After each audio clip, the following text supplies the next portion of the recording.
Alright guys, we're back with some more fantasy baseball content, and in this video, I'm going to help you go through your waiver wires so you can pick out the best and most important players to add to your teams. This week is a little bit lighter on pitchers in the big list, but I'm going to focus a lot on the sections after the big list, which just to remind you guys that the section for shallow leagues, a list of players to stash who are either on the injured list or could come up from the minor leagues, plus deep league ads. So those sections will be a bit more focused on pitching rather than the big list. Also, because you guys liked it so much last week, there's a special section for closers too, because I think that's actionable this time of year as well. So a little bit shorter of a big list, a little bit more focused on hitters there than pitchers, but a lot of pitching talk as we go through this video. Also, before we get going, please make sure you guys are subscribed to the channel. Go down there, click that big black subscribe button. We're going for 7,000 followers. We want to get there soon, only like 150 away. So if you guys are not yet subscribed, and I see the data, I know most of you guys watching are not subscribed, please go down there, click that big black button so you don't miss any of the videos coming out the rest of the season.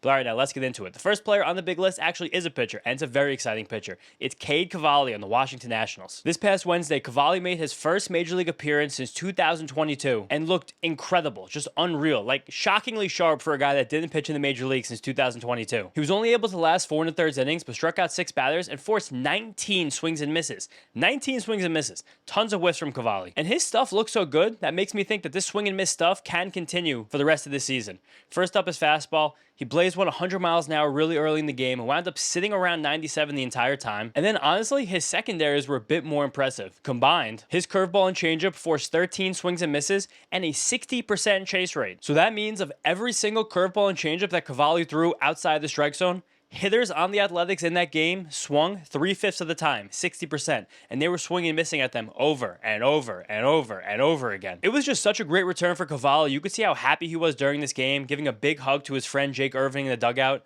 And it's just amazing that he looked this good after this incredibly long road back from injury. He was a first-round pick in 2020 by the Nationals at the University of Oklahoma. He kind of shot through the minors quickly and made his Major League debut in 2022, but he only made 1 start in the Major Leagues, then dealt with some shoulder irritation and was shut down for the rest of that season. He came back to spring training in 2023 ready to win a rotation spot, but then had some elbow pain. Turned out he had a partially torn UCL, had to get Tommy John surgery, missed the rest of that year. He tried to come back in late 2024, and then he reportedly had some dead arm, and he just couldn't really get himself going. He wasn't throwing as hard, his stuff wasn't as sharp, and he was shut down again towards the end of last season. Then he came back this season, has pitched in the minor leagues for the last few months, and had a 5.35 ERA across 70 minor league innings this season. So he didn't even look good, which makes this debut even more shocking and impressive. So when we parse it all down, 1, it's just super amazing that he is back and looked this good, and 2, honestly can't believe how good he looked and how much I believe in him moving forward now. He's going to turn 27 next week because, again, he was a college prospect. He almost missed 3 years due to injury, and he has struggled a bit with his command coming through the minor leagues even before the injuries when he was a prospect. But this is more velocity now than he ever had in the past. And I do think that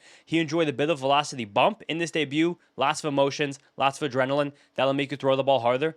But even if he can sit around 96 miles an hour, 95.5, touch 98, 99 on occasion, which is only a tick or 2 lower than he was in this start. With this deep array of secondaries, I mentioned the changeup and the curveball. He has the cutter as well. I'm in on Cavalli. I'm in on Cavalli providing a lot of strikeouts the rest of the season. You might give up some blow-up outings. He might walk a good bit of batters, but in terms of the pitchers available on the waiver wire right now, he's about 2 or 3 tiers above what you're going to find in most competitive leagues this time of year. Next up, we have Luke Keeschel, second baseman on the Twins. Keeschel has been a regular part of this waiver wire video all season. First, because I talked about him when he initially got called up a few months ago, but then he fractured his forearm. Since then, he's been in the stash list for a few weeks now because I'm excited about his batting average and stolen base upside when he came back.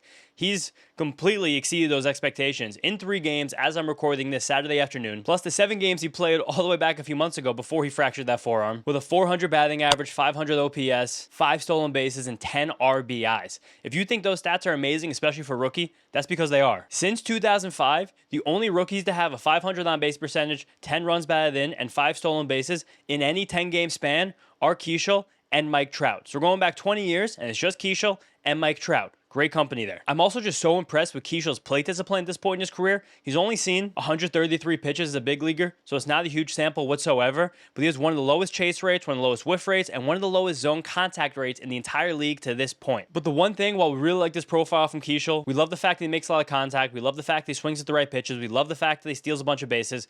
I would not be holding my breath for any big power output from Keeschel anytime soon. His bat speed is near the bottom of the league, and in a very small major league sample, he only has 104 mile an hour max exit velocity. velocity. Even in a slightly larger sample, 28 games at AAA, it's only 106.9 max exit velocity. That right there tells you it's going to be near bottom of the league power. Also in that same small sample, at AAA, he only had 34% hard hit rate. Again, he just doesn't really hit the ball that hard very consistently, which is going to stop your power production. But also on the flip side of this, to play devil's advocate, Keisha's only about to turn 23 years old, so of course he can grow into more power, and he really maximizes his contact by lifting the ball very often and just pulling so many of his fly balls. He regularly ran 200 ISOs, that's isolated slugging. That isolated slugging, it's your slugging percentage and it takes away the batting average, so kind of extracts all of the singles from slugging percentage, just leaves you with extra base hit production. He was running about 200 ISO through his whole time in the minors. 200 ISO is the benchmark to consider someone who's a decent power hitter. But at the same time, again, Keisha's very fast. You can sneak a lot of doubles and triples in the minor leagues by just being very fast. It's a weird profile. It's a strange one. I know right now it seems like he has like this massive star potential. I think he has really legitimate good player potential. I don't know if it's exactly star potential, but I still think he's a good player. Again, production-wise, he reminds me a little bit of Steven Kwan because you're expecting like 12-ish home runs, maybe 20, 25 stolen bases and a high batting average. He doesn't exactly play like Steven Kwan. They both have very short swings. But Keisha really gets under the ball. He kind of scoops it. He gets really good lift. That's how he's able to pull so many of his fly balls. But again, it's one of the shortest swings in the league and one of the lowest bat speeds in the league. Those two things are, of course, correlated, but that's the truth for Keisha right now and Quan. Altogether, though, again, it's a fun profile. It's a player who's hot right now, someone who has a lot of playing time. He's going to contribute a lot of stolen bases, get on base at will. It's a fun player. I like Luke Keisha. Next up is Jacob Marcy, outfielder on the Marlins, who oddly has a kind of a similar profile to Luke Keisha, and has also come to the major leagues in the last week and just completely dominated the competition. He got a spot in this Marlins starting outfield after the trade deadline when they sent Jesus Sanchez, my king, out to the Houston Astros. But in a week of play, Marcy has 1 home run, 2 stolen bases, and a 1,400 OPS because he is just hitting absolutely everything in play nonstop right now. And crazy, someone like Marcy, who was originally part of the Luis Arias trade, going from the Padres to the Marlins, thought of to be just this contact maven, low power guy. Everything he's doing under the hood early in his major league career looks really good. Looks like we may have underrated him a bit as a prospect because he's hitting the ball super hard. He's also managing to lift it and pull it. He has the same amount of walks and strikeouts. He's not chasing. He's not whiffing. And he actually has around league average bat speed. So all that tells me that this is a player in Jacob Marcy who could have around league average power with a bunch of stolen bases. That's a really good thing. But again, there are some chinks in this armor. There are some detractors to Marcy's profile. He's never really had any power through any level of the minor leagues until this past season when he was a 24-year-old in AAA. So we have to kind of take this power output early with a grain of salt, even though we like the underlying metrics through a very, very, very, very small sample to major league level. Also, with this amazing production over the first week of his career, he's running like a 500 batting average on balls in play. That simply will not last. There's no chance of that, and that will bring his overall production down. But no matter what, the contact ability and the speed are very real. He had 47 stolen bases in 98 games at AAA this year, and that was at the same time he was running a 90% zone contact rate and making amazing swing decisions along the way. On top of all of that, this is different from Keisha, Jacob Marcy is a left-handed bat, so he's going to have platoon advantage, and even if things aren't going well, he will continue to get at-bats because, again, he's a lefty and we're facing mostly righty pitchers. He's oddly another one of these like Steven Kwan types, but he has more bat speed, and I think there actually is more power potential here. I don't really know how to comp Jacob Marcy right now, but if you get like a 20, no, that's crazy. If you get like a 12, 13 homer pace for the rest of the season with a lot of stolen bases and a high batting average, that's someone that could really swing a league in your favor. Next up's another rookie outfielder is Isaac Collins from the Brewers. I love Collins as a player. This guy has a great profile. He has a great story. Like everything about Isaac Collins right now just screams ball player. He's crazy enough, maybe the favorite right now for National League Rookie of the Year because he's already accumulated 3 F4 through about 100 games played with an 825 OPS, 7 home runs, 13 stolen bases while playing amazing defense in left field. On top of that, a look under the hood, he never chases, he takes his walks, and he's a switch hitter. I mean, this guy is just absolute definition of a ball player. And it's amazing that at 27 years old, he's finally getting his first shot in the show with all these amazing tools that were happening under the hood. Originally, he was a 9th round draft pick from the Colorado Rockies out of the University of Creighton, not exactly a baseball powerhouse, and was actually waived as a minor leaguer in 2022 when the Brewers picked him up. He pushed his way through the upper minors of the Brewers and kind of fought through a very deep mix of young outfielders that they had to get this shot. And now he's really delivering on it. And he looks like someone who could wind up being a fixture for years to come. Because again, the profile is awesome. You have power, you have speed, you have great swing decisions. And something else I really love about Collins, maybe my favorite part of him as a player, is that he's a switch hitter, like I mentioned. Bats from the left side, bats from the right side, and has a totally different approach with his swing from each side of the plate. As a lefty, which he hits at much more often because you face many more right-handed pitcher, Collins shortens up a lot and has a much more contact-oriented approach. He's running a high batting average there. He's not really looking for a lot of power. He's also much more patient there, and he takes his pitches. But as a right-handed batter, Collins takes a slightly longer swing, generates a lot more bat speed, really swings to the fences, really tries to generate his power as a right-handed batter compared to as a left-handed batter. And this is borne out in the splits, because Collins' ISO as a right-handed batter is 70 points higher than that as a left-handed batter, and he has more home runs, exactly one more home run, from the right side than the left side, despite 70 fewer plate appearances there. Again, this guy's just a ball player. He's going to be a fixture in this Brewers outfield for the rest of the season. He probably is going to win National League Rookie of the Year. It's going to be him or Drake Baldwin. It's going to be a really fun race to see who can get there from those two. And he just kind of has to be on all rosters. I think right now there's a lot more shine on guys like Marcy and Luke Keeschel because they're the shiny new toys. They're up, they're fast, they're running. But Collins, if he is still available in your leagues, and he might be because he has flown largely under the radar for these last few months while he's played well, he might be the more consistent player and give you a lot more power production than those other guys moving forward. Now, the last guy on the big list this week is Jeffrey Springs, starting pitcher on the Athletics. Springs, sneakily, has just been a really, really good pitcher going on 2 complete months. He's only allowed more than 3 earned runs in one start dating back to June 15th, and also over that stretch, which has spanned 10 starts, he's allowed 2 or fewer runs in 8 of those, and pitched at least 6 innings in 7 of those. Every single time Jeffrey Springs takes the mound for about 2 straight months now, he's giving length and he's not giving up runs. 2 good things we really love in fantasy baseball. And then overall since then, he has a 2.93 ERA and 0.89 whip. Again, it's elite ratios, it's great production for Jeffrey Springs for 2 consecutive months. As a guy who came into the season with relatively high expectations, being traded from the Rays to the Athletics for Joe Boyle, which is really funny to look back on now, and then just got decimated those first few months of the season. So when you have guys like that, it makes their whole season stat line really kind of deceiving because something really bad at the beginning can get washed away in the middle, but you were so bad in the beginning that the stats will never look good. I might actually talk about a bunch of players like that in a video this week, but we'll see about that. But then just to dig into Springs a little bit deeper, the reason he was so bad early in the season is because his velocity was dipping a bit. Springs is a guy who's dealt with a lot of arm injuries over the course of his career, and he was never really a flamethrower anyway. He's someone that at his best sits between 91 and 92 miles per hour. In some of those first few starts of the season, he was going down below 90, which is a death zone for pitchers. You basically cannot be successful if you're throwing 89-mile-an-hour fastballs.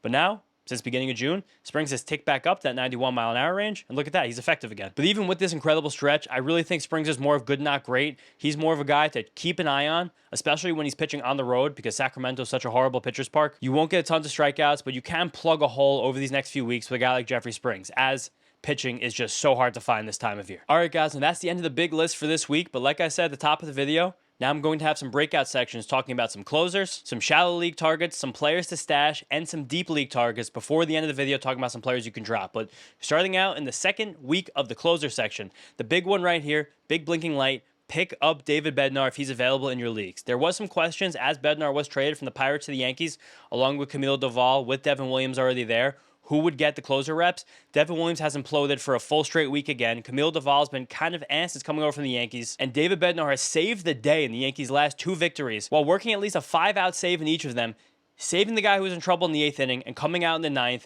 and just completely becoming the alpha in this bullpen in the process. David Bednar, just based on pure talent, pure stuff, and consistency, if you go back years, just totally throwing away a bad season in 2024 when we found out he was tipping his pitches. He is one of the best relievers in baseball. He is taking over this Yankee bullpen. He's kind of looking to save this entire franchise right now, and he is the kind of alpha, and he's the kind of rah-rah guy that can do it. We love David Bednar in this channel. If he's available in any of your leagues and you need the relief pitcher or you need saves, you got to grab him fast. Then moving on to some guys who kind of changed their roles around, just looking for players who are getting saves. Phil Maton has taken the closer role a bit on the Rangers from Robert Garcia. I think Garcia will still siphon off a few save opportunities here and there just because he's a lefty and Maton's a righty. But I think Maton, at least until Chris Martin comes back in a few weeks or a month, he's going to be the guy who's trusted for saves in Texas. Then Jojo Romero on the Cardinals. I thought Romero was the clear option on the Cardinals for save chances. They'd brought in another lefty, so Romero could just be trusted as a closer.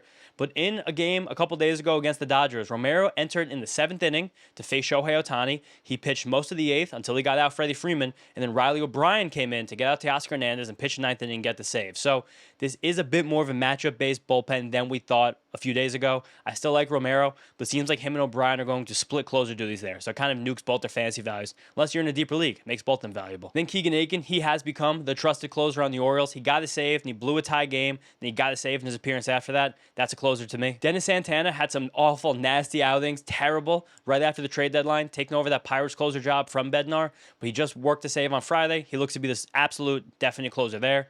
For a team that's played 500 ball for like 2 months now, so keep an eye on the Pirates to sneak some wins through the last month of the season. And then Kyle Finnegan, going from the Nationals to the Tigers, he's gotten the bulk of the save opportunities, and Will Vest has been working more as a setup man. So if someone in your league was sleeping and dropped Finnegan because they thought him being traded means he was not going to be a closer anymore, grab him if you need saves, because he is a closer still. Next, we're going to be focused on shallow leagues. Now, I'm going to take some guys that are way too lowly rostered in ESPN leagues specifically and point them out to you guys so you can add them. And these are all pitchers this week. We're only focusing on pitchers. There's a lot of you guys out there playing in these 10 or 12 teams on ESPN that probably desperately need pitching, and there are way too many good pitchers on the waiver wire in most of these leagues. Starting out with Trevor Rogers, one of the funniest omissions from my top 50 pitcher video that came out a few days ago. You guys are mad at me for that. I thought he was an honorable mention because while Trevor Rogers has a really low ERA, the stuff's still kind of just It looks good right now. The velocity's holding tight. He's not striking out many batters, but still, while he's this effective, this efficient, not giving up any runs, pitching every 5th day, 62% rostership is way too low for Trevor Rogers. Even more damning, my two Marlins aces, Yuri Perez and Edward Cabrera, 43% rostered and 42%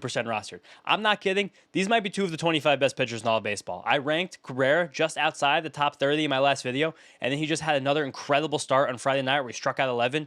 He is sensational. The ERA is going to get under 2 at some point soon. He's completely unhittable right now. The fact that he can throw pitches in the strike zone now for the first time in his career has unlocked all the amazing stuff he has, and he's possibly like an ace going into next season. Same with Yuri Perez, who's just dominating since he got off the injured list, recovering from Tommy John surgery. These two guys are monsters. These two being under 45% rostered is criminally low. Then Gavin Williams, 36% rostered, coming off 8 1/3 no-hit innings against the Mets on Wednesday in a game I was at. I kind of was rooting for him to watch no-hitter. I've never seen a real no-hitter in person, but he's been really hot for the last month, striking out more batters. Still a little worried about the walk, still a little worried about the command, but Gavin Williams has the stuff to go into special heater for the next 2 months. Same with Luis Gil. He had a not-so-good start first time coming off the IL, then kind of just shut down the Astros on Saturday afternoon. So I really like Luis Gil. He's one of these lightning in the bottle type pitchers I talk about a lot where he has the stuff to get hot and just kind of carry you for a few weeks. Similarly, Chase Burns, 33% roster on the Reds. He has struck out 10 batters in 4 consecutive starts. There's no excuse to not roster Chase Burns right now. There have been some blowups. I understand the ERA is still high,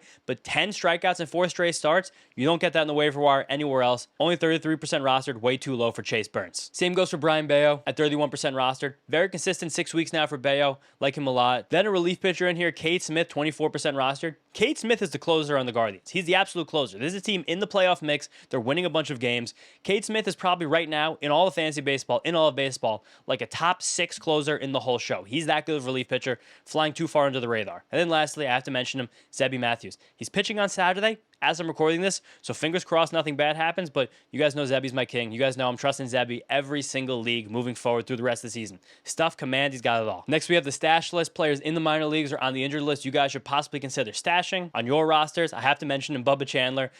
There's a big date coming up this week, August 15th. That's a date where if a major league team calls up a player after that, they retain the rookie eligibility for next year, which means if they win Rookie of the Year, the team can get compensatory draft picks. Bubba Chandler just actually voiced his concerns with the Pirates, saying he doesn't know why he's still in AAA. He's going to set a record for a pitcher as young as him pitching in AAA, how many innings he's thrown. He's probably coming up, but it's so annoying at this point. But I'm going to go down with the ship stashing Bubba Chandler. Then we got Mick Abel and Taj Bradley on the Twins, newly acquired at the trade deadline. Both of them had good AAA debuts with the Twins. That Twins rotation is not very good at the major league level. I could see them easily mixing in over the next few weeks. Then we got a whole slew of guys returning from injury. Shane Bieber is making a start with AAA Buffalo for the Blue Jays. As I'm recording this video, I think he's going to get a start with the Blue Jays soon. Kyle Bradish has had one good rehab start, one bad rehab start coming back with the Orioles. I don't know what Bradish's role is going to be. I don't know how much they're going to push him since they're totally out of it and nothing to play for, but they probably do want to get some innings on his arm before they're hopefully competitive next year. So keep an eye on Bradish. Bryce Miller's made a few rehab starts as well for the Mariners, some good, some bad. He's apparently throwing hard again, and there is space in that rotation, so I think he does get a shot. Aaron Nola as well. I know he was bad at the beginning of the year, but it's still Aaron Nola is one of the most trusted, reliable veterans in the league. Keep an eye on Nola. And then Chris Sale is actually making some rehab starts. I don't know what role he's going to have with the Braves, but we know he's a competitor, so if he's healthy, he's going to want to pitch. Then we got a few other guys a little bit more down the list. Javier Assad and James and Tyon are both working through rehab starts. That Cubs rotation has a lot of space. They're both going to be in that rotation whenever they're healthy. Christian Javier is with AAA. He's got up to 60 or 70, maybe 80 pitches most recently. AAA with the Astros, so he's going to be back in that rotation soon as well. Pablo Lopez is on a throwing program. Him and Sale were probably too good to ever actually be dropped in your guys' leagues, but we are going to get some appearances from them at the end of the season, so keep an eye on them. And then a couple of hitters just tell you to stash. Dylan Cruz working his way back from oblique strain. He could get hot enough and outproduce guys like Marcy and Luke Keisha for the rest of the season. He is, I think, a more talented, better overall player than those guys. And then Victor Robles, if you're desperate for steals, is working his way back for the Mariners. The outfield has gotten a little bit crowded of late. And then lastly, Dylan Beavers on the Orioles. Mike Elias said that Dylan Beavers will get a shot at some point this season, so keep an eye on Dylan Beavers in the Orioles outfield. Now we have our deep league ads. First up, Matt Wallner on the Twins. Just so much opportunity in this Twins team as they traded their entire Major League roster at the deadline. You got guys like Wallner, Cody Clemens, Edouard Julien, really mixing in, getting everyday playing time. Alan Rodin's playing a bit as well. Wallner has unbelievable tools. I've talked about him a lot in this video this year. Just ridiculous power. He's running like an 800 OPS right now in a part-time role as a guy who's still not making enough contact. He's someone who should not be on the wire in any deep leagues. Then we got Ryan Mountcastle recently off the injured list, playing every day in the Orioles. He has power, we know that. Hurston Waldrop just came up on Saturday, pitched for the Braves, pitched really, really well. It happened literally as I was recording this. Haven't had enough time to dig into it. But if he has another good start before next week, he'll be on the big list for sure because the Braves need starting pitchers, and we know Waldrop has a lot of talent, that great splitter. Same with Joey Wentz, who the Braves brought in middle of the season. He's actually pitched under the radar really, really well for them as they've just needed innings and volume from their rotation. So in a deep league, we love a guy like Wentz. CJ Keifa's power hitting corner outfielder up from the Guardians this week. If he has another couple good days of play, he'll be a big list guy next week. Again, powerful, pulls the ball in the air, non-zero speed. I like Keifa's. Then Ryan Gusto has been inserted into this Marlins rotation after being part of the trade from Houston to acquire Jesus Sanchez. He's got a much deeper pitch mix now. He's pitching with the Marlins, and it all still leans on the fact that he's a fastball, really good trait. So I like Gusto, especially in a ballpark like Miami versus a park like Dayton in Houston. Then you got Lenny and Sosa on the White Sox. He's moved up to the top of their order, has some exciting tools, but really just swings nonstop. So with Lenny and Sosa, I'm always excited for the hot streaks when they come, but almost always just waiting for the cold streaks. I know they're going to come after that because of his approach. Then we have JJ Bleday recently called back up for the Athletics and getting regular time in the outfield. Such a great place to hit. I want any cheap part of the offense I can get. Heriberto Hernandez on the Marlins. Low-key, I might be a little bit more excited about Hernandez than Jacob Marcy, who I talked about in the big list, just because Hernandez has ungodly power. And now we're going on like a month straight of Heriberto Hernandez getting to that power in-game and now getting regular playing time in the Marlins outfield. Warming Brendan Bell's been one of the best stories in baseball over the last few weeks on the Rockies. He's just hitting the ball nonstop. I know it's not going to last, but I got to shout him out. Then a few pitchers on the Athletics, JT Ginn and Jacob Lopez. Tough for athletic pitchers, even though I'm highlighting 3 of them in this video because the home park is so bad. But Ginn just had a great start on Friday. Changeup was dancing. And Jacob Lopez has been on fire for about a month straight after being really good, then being really bad. So guys you probably don't want to leave on the wire in deep leagues. Jordan Walker is back up for the Cardinals, just mashing. He had 2 batted balls over 111 miles per hour on Friday, including a very long home run. If he's playing every day, the tools are interesting enough to maybe give him a shot. I know we've been hurt by Jordan Walker a lot in the past, but he's something. Dalton Varsho is smacking the ball right now, back in center field for the Blue Jays, just on fire. Worth a look in deeper leagues. Spencer Horwitz is heating up a bit in Pittsburgh. I know you guys have yelled at me for mentioning Spencer Horwitz on this channel a bunch of the season, but Spencer Horwitz is a good hitter. If he's playing every single day, I like him in the deep league. I got him in a few of my own. Then last up, Taylor Trammell. Playing every single day in the Astros, sneakily is like a 750 OPS over the last few months. Deep leagues, when we're really looking for power and speed, you like a guy like Trammell. And then lastly, I've given you guys a lot of players to add, so I have to give you some to drop. First off, a couple injury guys. Zach Eflin, likely out for the year with a back injury, so get him out of here. Miguel Vargas, probably just not good enough to hold through an oblique strain. We don't know how long that's going to go. Very fickle injuries. Tommy Edman, the same thing. It's probably going to be a minimum stay on the injured list with an ankle, but Tommy Edman, I don't know if he's good enough this year to actually hold on our rosters much longer. Shallow leagues, I'm ready to drop Mackenzie Gore. You guys saw how mad I got about talking about him in my top 50 pitcher video last week. He just looks so lost right now. He's got nothing going on. Similarly, Austin Riley with his second abdominal strain in about 3 weeks. Shallow league, I don't think the Braves are rushing Austin Riley back in a lost season. You might get a few weeks from him in September, stash him on an IL spot, but if you really desperately need to drop someone, I don't hate the idea of dropping Riley. Kind of the same with Lawrence Butler. He's lost now basically all of his playing time against left-handed pitchers. He's moved down the order. He's had a real dreadful month of baseball here. He's losing some playing time to Kobe Thomas, who I think is a better defender in center field, so not really rushing to hold on to Lawrence Butler. And lastly, Devin Williams. Complete disaster. I don't think he's going to get any closing reps the rest of the year with Bednar in New York. You guys can be comfortable getting rid of Devin Williams. But that's the end of the waiver wire video. Thank you guys so much for watching. Again, if you have not yet and you don't want to miss any videos coming out soon, please go down there, click that big black subscribe button so you can be subscribed to the channel. We're going for 7,000 subscribers as soon as we can. We're very close. Please help me get there. But again, thank you guys so much. I appreciate the support, and I'll see you next time.